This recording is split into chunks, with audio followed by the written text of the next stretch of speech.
Welcome back to the Stephen A. Smith Show. Before I get on out of here, I had to talk about a story that's very, very important. And albeit indirectly, it involves Caitlin. The golden girl of basketball has gone silent, but the noise around her is deafening. We aren't just talking about a roster snub anymore. We are watching the active dismantling of the biggest marketing opportunity in sports history. And according to the loudest voice in sports media, it might be permanent. Stephen A. Smith has just doubled down on a narrative that the WNBA establishment is terrified to admit. Caitlin Clark hasn't just been benched, she has effectively soft quit on a system that clearly never wanted her in the first place. For months, the media tried to feed us the line that this was about basketball criteria. They told us it was about chemistry, seniority, and paying dues. But when you peel back the layers of PR statements and carefully worded press releases, you find something much uglier. You find a story of resentment, gatekeeping, and a level of petty jealousy that has turned the Olympics into a battleground. Stephen A. Smith didn't just criticize the decision, he exposed the rot at the core of it. He hinted that Clark knows exactly what's going on, that she's being targeted. Not because she's not good enough, but because she's too important. And now the rumor mill is spinning out of control, with reports that even if Team USA came crawling back, Clark has closed that door. She is reportedly done seeking validation from a group of peers who have spent the last 6 months trying to physically and mentally break her. Why would the most popular athlete in America walk away from the global stage? What did Stephen A. Smith see that everyone else missed? And is this the moment the old guard of women's basketball officially killed their own golden goose? Buckle up, because the story of Caitlin Clark's Olympic exit is about to expose the dark side of professional sports that no one wants you to see. To understand why Stephen A. Smith is going scorched earth, we have to go back to the moment the news dropped. It was supposed to be a standard roster announcement. Usually these lists come out, a few fans complain about a snub, and the news cycle moves on in 24 hours. This was different. This was a cultural earthquake. When the leaks started coming out that Caitlin Clark, the woman who was single-handedly selling out arenas that had been empty for a decade, was left off the team, the reaction wasn't just confusion. It was rage. The official explanation from the selection committee was flimsy at best. They talked about experience. They talked about the 3-year commitment required to be part of the core group. It sounded logical on paper, but it ignored the reality of what was happening in the real world. You don't leave Michael Jordan at home because he's a rookie. You don't leave Tiger Woods in the clubhouse because he hasn't paid his. You take the best talent and you put them on the plane. But here is where the story gets dark. Insiders began leaking that this wasn't an Eden oversight. This was a message. Sources close to the selection process whispered that there were concerns about how the veterans would react to Clark's presence. They were worried about the circus she brings. Essentially, they were worried that the presence of a rookie superstar would bruise the egos of the legends who felt this was their team. This wasn't a basketball decision. It was a management of feelings. They prioritized the comfort of the veterans over the growth of the game. And that is exactly where Stephen A. Smith drew the line in the sand. But what he said next didn't just challenge the committee, it accused them of sabotage. Stephen A. Smith is known for hot takes, but his reaction to the Clark snub felt different. It felt personal. He went on national television and essentially called the decision idiotic. But it wasn't just name-calling. He broke down the business of sports in a way that made the committee look incompetent. His argument was simple. The Olympics is a global showcase. It is the one time every 4 years that casual fans tune in to watch sports they usually ignore. Women's basketball has been struggling for viewership for decades. Suddenly you have a player who is bringing in millions of eyeballs. A player who has casual fans setting DVRs for random Tuesday night games in Indiana, and you leave her at home.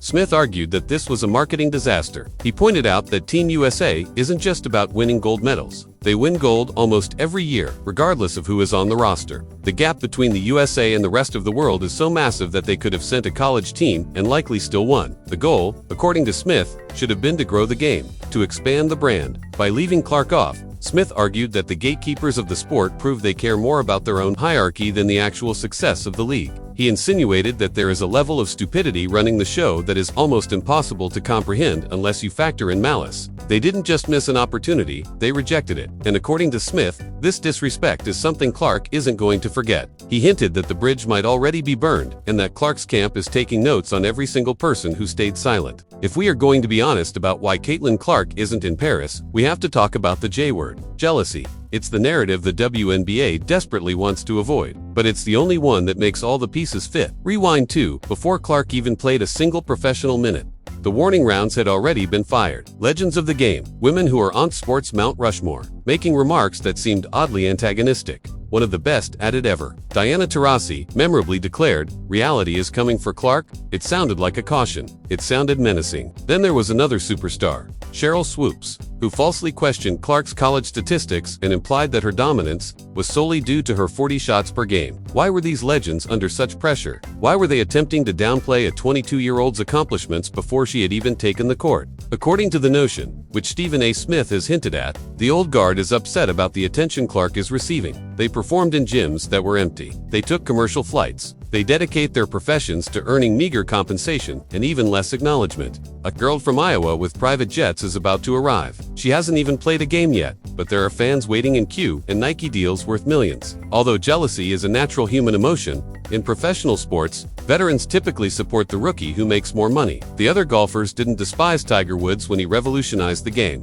He doubled their award money, so they thanked him. However, the response has been the reverse in the WNBA. They seem to be trying to penalize her for being well-liked. Clark may be secretly happy that she didn't make the squad because of the negativity in the locker room. The press briefings were not the end of the animosity. Onto the hardwood, it spilled. At this point, the narrative switches from drama to actual peril. You've seen it if you've been following the games. Caitlin Clark is struck in a different way. Tough defense is not what we are discussing. We are discussing non-basketball plays. We are referring to the now famous Kennedy Carter incident, in which Clark was caught off guard by a hip check before the ball was even in play. Carter knocked her to the ground after calling her a derogatory slur. Simply put, it was a cheap shot. However, see the response. Was Carter immediately suspended by the league? No. Were the veterans quick to defend Clark? No. In fact, a lot of athletes and media figures appeared to defend it. It was dubbed "Welcome to the League." They advised Clark to become more resilient. This is a huge double standard, as noted by Stephen A. Smith. In order to safeguard their asset, the league would immediately impose suspensions if LeBron James or Steph Curry were being taken advantage of by a nobody. However, it seemed like open season with Clark. This has a direct bearing on the Olympics. Why would Caitlin Clark want to travel abroad for a month with teammates who either took part in the bullying or just saw it happen? The same women who have been ruining her life for the past 3 months are on the Olympic team. There is no longer any trust. People who seem to want you to fail are not conducive to developing team cohesiveness. This leads us to the rumor of the soft quit, which is the most explosive aspect of the current situation. There were rumors that USA Basketball would give Clark a different slot when the list was revealed. She would essentially be ready to go in the event of an injury. Without really granting her a seat, it's a consolation gift that allows them to say, "We still value you."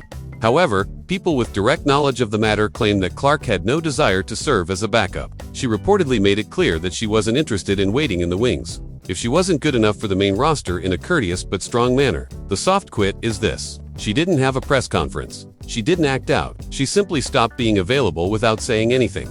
This idea is supported by recent remarks made by Stephen A. Smith. Clark has become aware of her power. He implied, "Right now, she is the WNBA's economy. She can develop her brand without Team USA. She was essential to Team USA's construction." She is essentially stating, "You made your bed," by leaving and taking the month off to relax. Lying in it now, it's a move of power. This is a boss move. Additionally, the establishment is furious because they thought she would beg. They anticipated that she would be appreciative of scraps. Rather, she is on vacation while they perform for television audiences that are perhaps half as large as they could have been. Since numbers don't lie, let's talk about them. The Clark effect may be measured and is a real phenomenon. The WNBA is seeing audience levels for games starring Caitlin Clark that haven't been seen in 20 years. In comparison to games without her, we are talking about a 300% to 400% rise in ratings. The arenas are sold out when Clark performs. When she visits other teams, the games must be moved to larger NBA arenas in order to accommodate the larger crowds. She serves as the league's walking stimulus package. Stephen A. Smith emphasized this idea. The Olympics are a product of television. The rights to broadcast these games were purchased by NBC for millions of dollars. They're looking for ratings. The committee effectively lit money on fire by abandoning Clark at home. Here, the retaliation is passive. There is nothing that Clark needs to do. All she needs to do is sit at home. The argument will be demonstrated when the ratings for the Olympic Games are substantially lower than those of a typical Indiana Fever regular season game. The retaliation will be broadcast on television. Instead, millions of people who would have watched will be engaged in other activities, so it won't be. The decision is extremely difficult because of this financial realities. It's more than just a sports choice. It's a poor business choice. Additionally, losing money is typically the one transgression that results in termination in the realm of professional sports. The culture that made this possible needs to be addressed. The idea that the WNBA has a mean girl problem is becoming more and more popular among fans. It's a clique. You must be inducted into this sorority, and the process is cruel. The league has been a close-knit group for many years. Everybody is acquainted with everyone. During the off-season, they play together abroad. They are facing a common challenge. Clark is a symbol of innovation. The mainstream is represented by her. The casual fan is represented by her. Additionally, the casual fan appears to be despised by the insiders, but it's visible on social media. But purists are upset that Clark is the only thing that new fans are interested in. "We've been here for years," is one of their tweets. Encourage the other players as well. Although the delivery is nasty, the point is valid. They are reprimanding the new eyeballs rather than embracing them. This mindset is suicidal for a sports league. According to Stephen A. Smith, instead of verifying new fans' credentials at the door, you ought to be welcoming them with open arms. The Olympic Committee perpetuated this us versus them mentality by omitting Clark. They made it clear that they would rather maintain their small, exclusive club than see a huge, inclusive surge in popularity. By all accounts, Clark has shown nothing but respect. She gives her opponents credit. She spends hours signing signatures. She takes the high road. But the more professional she appears, the more the league's mean girl vibe seems to intensify. Neutral onlookers are becoming hostile to the league's veterans due to this unsettling situation. Stephen A. Smith has also discussed another aspect of this, which is the corporate perspective. A Nike athlete is Caitlin Clark. Nike is a major sponsor of Team USA. These rosters are typically heavily influenced by shoe corporations. They want their biggest celebrities to sell trainers on screen. So why didn't Nike intervene? Why didn't they compel the committee to act? There are rumors that even Nike was unable to overcome the selecting committee's internal intrigues. Perhaps even more intriguingly, there are rumors that Nike takes both sides. The veterans are also sponsored by them. Perhaps they didn't want to upset their well-established roster. The popular explanation, however, holds that the committee kept their ground in order to demonstrate that companies do not control the team, even when doing so harms their largest partner. Clark was going to launch a line of signature shoes. The ideal worldwide launchpad would have been the Olympics. This is no longer an opportunity. This corporate synergy failure is just one more illustration of how dysfunctional the entire process was. The biggest athlete in the nation, Clark, and the largest marketing juggernaut in the world, Nike, unexpectedly crossed paths. It's an epic fumble. Although we must exercise caution in this situation, we cannot disregard the online discussions. The discussion has a racial component that has fueled the flames. Caitlin Clark is Caucasian. Black people make up the bulk of the WNBA. Clark has received a lot of media attention, and some players believe that white players receive more grace and attention than black players with same abilities. Although this is a legitimate historical discussion, it has been weaponized in this particular case. People like Angel Ree, who has been at odds with Clark since college, are the embodiment of the anti-Clark movement. The conversation on Twitter instantly became divided along racial lines after Kennedy Carter fouled Clark.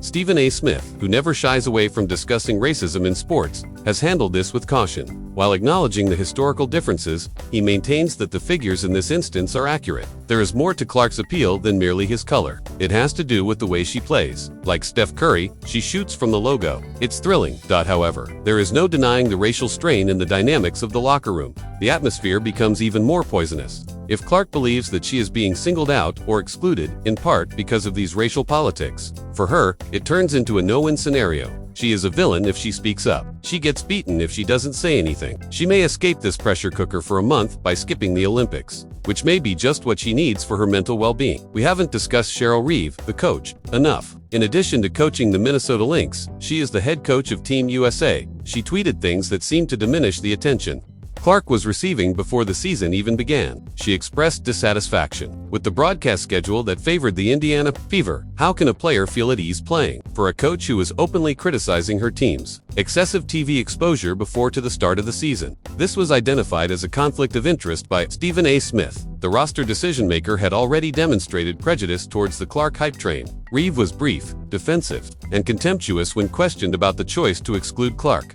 She didn't give a cordial justification. She gave me a chilly shoulder. This is a serious lack of leadership. An excellent coach controls egos. A great coach manages to combine youthful talent with seasoned expertise. By keeping the rookie out, Reeves seems to have taken the easiest route and satisfied the veterans. She failed her initial attempt to navigate the new era of women's basketball as a result. Let's go back to that other location. Being an alternative is an unappreciated career in the world of competitive athletics. You travel and train, but you don't play unless someone is harmed. Many consider it a slap in the face to ask a player of Clark's caliber, who is practically the face of the sport, to be an alternate. Consider inviting LeBron James to serve as an alternate during his first season. It wouldn't take place. The best sign of Clark's attitude is the rumor that she effectively departed the alternative pool. She is aware of her value. She regained her dignity by declining. She declined to support a team that didn't want her on the court as a cheerleader. Additionally, Stephen A. Smith adores